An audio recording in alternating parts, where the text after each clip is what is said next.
Well, it's been a busy, you would assume, trade deadline, but that's not till Friday, as just a bunch of NHL trades happening today. We got Kane on the move later today. We got Puljujärvi moved. Minnesota Wild, as I started recording this, have traded for Johansson from the Washington Capitals. But now the Maple Leafs are in the mix with one of those teams as well. Welcome back to Gillis TV. And if you're new to the channel and don't mind hitting that subscribe button, it'd be greatly appreciated, as we are going for 1,000 subscribers. And we do anything NHL here: trades, rumors, news, live streams, whatever there is, we got it covered here on the channel. Now, like I said, the Toronto Maple Leafs, made that big splash for Ryan O'Reilly, Noel Acciari. They got Jake McCabe, Sam Lafferty. Well, now they have traded one of their prospect defensemen in Rasmus Sandin, as the Toronto Maple Leafs have traded defenseman Rasmus Sandin to the Washington Capitals in exchange for defenseman Erik Gustafsson and a first-round pick. TSN insider Darren Dreger confirms this trade. So, there were reports they were in on Jansen, however you say, I'm pretty sure it's Nick Jensen. They were in on there, didn't get him, got Erik Gustafsson, who put on a show a few years ago for the Chicago Blackhawks, putting up 60-some points. Ridiculous like that after not going over, I think it was above 30. He has been on the downhill from that points-wise, but is still a solid pickup for the Toronto Maple Leafs, as he can fill in that bottom six role. But did it cost you a bit? Yes, it cost you the future of Rasmus Sandin, who they just recently signed after his RFA came through. But they do get a first-round pick out of it. So I would say it's a 50-50 trade here. I'm not too sure which team actually won. I'm kind of leaning to the Washington Capitals getting a stud in Sandin, who I know has been injury prone a little bit as of late, but if he could get past that, he'll be really good for the Washington Capitals for years to come.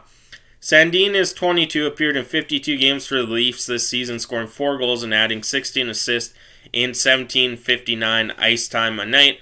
I believe watching them a few games, he was on the power play as well to help that out.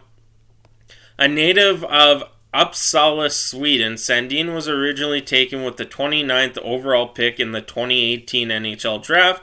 He's in his first year of a 2-year, $2.8 million deal and will be a restricted free agent at its expiry. So they get term on Rasmus Sandin, the Washington Capitals do, or once he becomes RFA, depending on how good he is, they could try flipping him. Things like that to take into consideration when trading that first-round pick as well. He's in the Gustafsson, who is 30 years old, is in his 7th NHL season. He's appeared in 61 games this season, scoring 7 goals and adding 31 points 31 assists in 20 and 22 seconds of ice time. So perfect to go that second pairing D if they want. Third pairing D will get some offensive stuff from Erik Gustafsson as well. He is a Sweden native and has previously suited up for the Chicago Blackhawks, Calgary Flames, Philadelphia Flyers, and Montreal Canadiens. So overall, they upgrade kind of on the back end, the Toronto Maple Leafs do.